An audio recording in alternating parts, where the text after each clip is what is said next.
लग्नाचे दागिने म्हणजे श्रीमंत पेशवाई दागिने. नाशिकचे सुप्रसिद्ध सराफ मयूर अलंकार सराफ.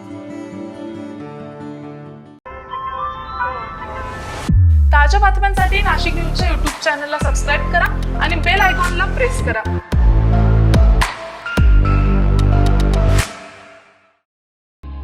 आगामी निवडणुकांच्या पार्श्वभूमीवर राष्ट्रवादी काँग्रेस पार्टीनं नाशिकमध्ये संघटनात्मक ताकद वाढवण्यासाठी कंबर कसली आहे. मतदार यादी पुनर्निरीक्षण आणि पक्ष बांधणीचा आढावा घेण्यासाठी आज नाशिकमध्ये महत्त्वपूर्ण बैठक पार पडली. मुंबई नाका येथील राष्ट्रवादी भवनमध्ये जिल्हाध्यक्ष दिलीप खैरे यांच्या अध्यक्षतेखाली ही बैठक आयोजित करण्यात आलेली होती. जिल्ह्यामध्ये पदाधिकारी, कार्यकर्ते आणि विविध आघाड्यांचे प्रतिनिधी मोठ्या संख्येने उपस्थित होते. यावेळी नवनियुक्त जिल्हाध्यक्ष दिलीप खैरे यांचा सत्कार करण्यात आलाय. राष्ट्रवादीचे ज्येष्ठ नेते छगन भुजबळ यांच्या मार्गदर्शनाखाली पक्षात सक्रिय भूमिका बजावणाऱ्या खैरे यांच्या पुनरागमनाची ही चर्चा रंगली आहे. बैठकीची सुरुवात स्वर्गीय अजित पवार आणि माजी जिल्हाध्यक्ष रवींद्र पवार यांच्या स्मृतींना अभिवादन करून करण्यात आली आहे. या बैठकीत जिल्हा, तालुका, शहर आणि बूथ स्तरावरील संघटनात्मक बांधणी, नवीन सदस्य नोंदणी मोहीम तसेच विविध सेलच्या कार्यपद्धतीचा सविस्तर आढावा घेण्यात आलाय. मतदार यादी पुनर्निरीक्षण अभियान अधिक प्रभावी करण्यावर विशेष भर देण्यात आलाय. गाव, प्रभाग आणि बूथ स्तरापर्यंत हे काम पोहोचवण्याचं नियोजन यावेळी मांडण्यात आलंय. भगूर नगराध्यक्ष प्रेरणा बलकवडे, महिला शहराध्यक्ष योगिता आहेर, ज्येष्ठ नेते नाना महाले, बाळासाहेब कर्डक, गोरख बोडके, योगेश मिसाळ, कविता कर्डक तसेच दिंडोरीचे गोकुळ झिरवळ यांसह अनेक मान्यवर यावेळी उपस्थित होते. भाषणापेक्षा तुम्हाला सकाळी मी राजेंना विचारलं की आता मला भाषण तर काय, तर म्हणजे तुम्ही काय भाषण नका करू, तुम्ही संवाद साधा. आता आपण आपलं जोपर्यंत मी अध्यक्ष आहे तोपर्यंत आपल्याला संवाद करायचा आहे असं बोलून आपण बोलत राहायचं एकमेकांशी. तर मी तुमच्याशी संवाद करणार आहे. आपल्याला हे सर्व काम करत असताना खूप रविनारायणने जे काम पुढे नेलं, गेल्या 6 महिन्यामध्ये 4 महिन्यामध्ये दादा गेले, दादानंतर नाना गेले, त्यानंतर जे आपलं काम थोडंफार थांबलं होतं. तर मी तुम्हाला या निमित्ताने सांगतो की आपलं जे थांबलेलं काम आहे ते तुम्ही गेल्या 2 दिवसापासून बघितलं असेल आणि पुढच्या 8 दिवसानंतर तुम्ही बघाल तर नाशिक जिल्ह्यामध्ये फक्त आणि फक्त राष्ट्रवादी तुम्हाला दिसल्याशिवाय राहणार. सकाळी पण काही गोष्टी माझ्याशी बोलताना ते बोलत होते की म्हणजे माझा अनुभव तोच आहे, कारण मी तुमच्या जागा शेवटच्या पाकावर बसणारा, शेवटच्या खुर्चीवर बसणारा कार्यकर्ता आहे आणि शेवटच्या बसणाऱ्या खुर्चीवर कार्यकर्त्याला सगळं समोर दिसत असतं.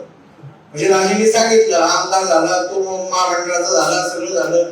मी बघतो सगळे व्हाईट कपडे असतात, स्टार्च केलेले कपडे असतात. इकडे कुठेतरी आले की भुजबळ साहेबांच्या कॅबिन मध्ये घुसतात, सगळे भाऊच्या कॅबिन मध्ये घुसतात, मुंबईला जातात. तिकडे पुढे आम्ही परवा मुंबईला गेलो होतो, ते मुंबईचं असं असतंय मला पहिल्यांदा कळलं की असं भेटायचं असतं. म्हणजे इतक्या शेवटच्या खुर्चीवरचा मी माणूस आहे.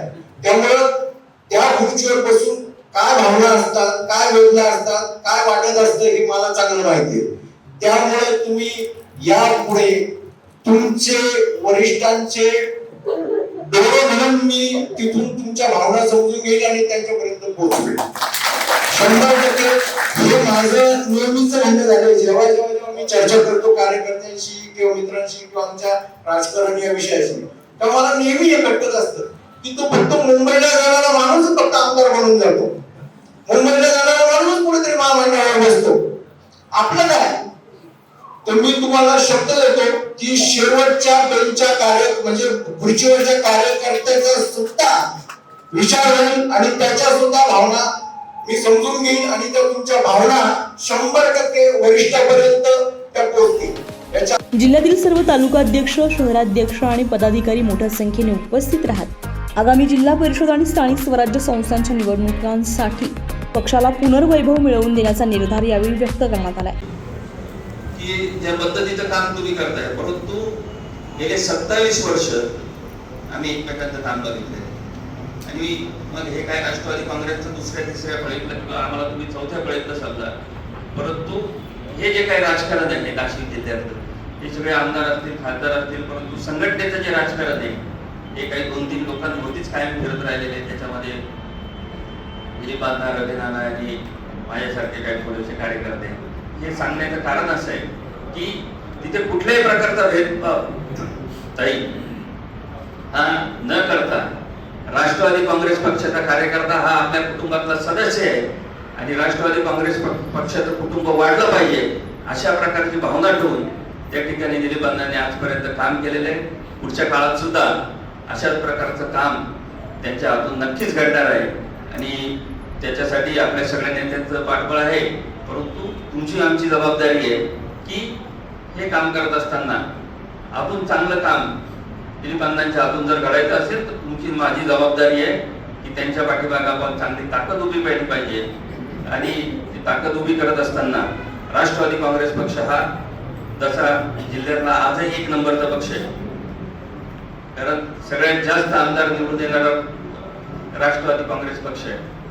परंतु येणाऱ्या आता जिल्हा परिषदच्या निवडणुका ज्या आहेत ते दिलीपांना तुमच्या नेतृत्वाखाली येणार आहे. आजपर्यंत जिल्हा परिषद मध्ये कायम राष्ट्रवादी काँग्रेस पक्षाची सत्ता त्या ठिकाणी राहिलेली आहे. परंतु एक हाती आणि जास्तीत जास्त जिल्हा परिषद आणि पंचायत समिती जर आपल्याला निवडून आणायचं असेल आणि राष्ट्रवादी काँग्रेस पक्षाची अजून ताकद वाढवायची असेल तर त्या ठिकाणी आपल्याला दिलीपांची हात बळकट करावा लागतील अशा प्रकारच्या भावना आजच्या या पदग्रहण समारंभाच्या प्रसंगी या ठिकाणी मी व्यक्त करतो. संघटन मजबूत करत मतदार यादीपासून बूथपर्यंत पोहोचण्याचा निर्धार नाशिकमध्ये राष्ट्रवादी काँग्रेसने निवडणुकीची रणनीती आखण्यास सुरुवात केल्याचं चित्र दिसून आलंय. संजय परमार, नाशिक न्यूज, नाशिक. ताज्या बातम्यांसाठी नाशिक न्यूजच्या YouTube चॅनलला सबस्क्राईब करा आणि बेल आयकॉनला प्रेस करा.